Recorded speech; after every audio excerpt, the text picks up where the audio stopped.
Hi, I'm Matthew. I plan on being a high school history teacher, and as someone who wants to teach history, there was a lot that stood out to me in the chapters we read this time.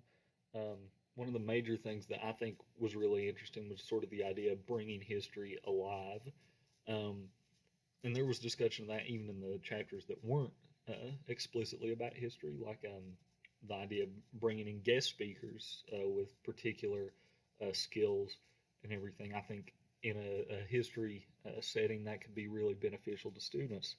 Um, I also um, really liked the part about Gandhi, teaching the students about Gandhi and them remembering. And the one student who moved to another school, saying they were the only person in the class that knew who Gandhi was. And I think that kind of shows how, and definitely in my experience, history and social studies are kind of looked down upon a little bit, maybe pushed to the side in the American education system, which is a shame. Um, I think some ideas that I would really like to use in my classroom, maybe I thought the idea of writing to historical figures was really interesting and really puts students um, into the historical setting instead of being outside it. You know, we like to think of history classes as memorizing dates and stuff, and I think that really challenges that.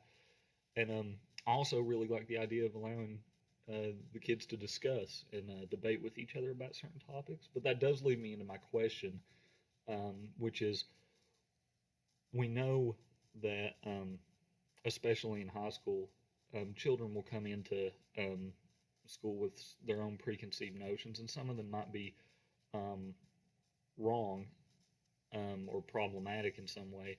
So, my question is we know there's a line between proselytizing to students and correcting incorrect or problematic ideas. But how do we as educators draw that line in a way that still allows them a level of expression?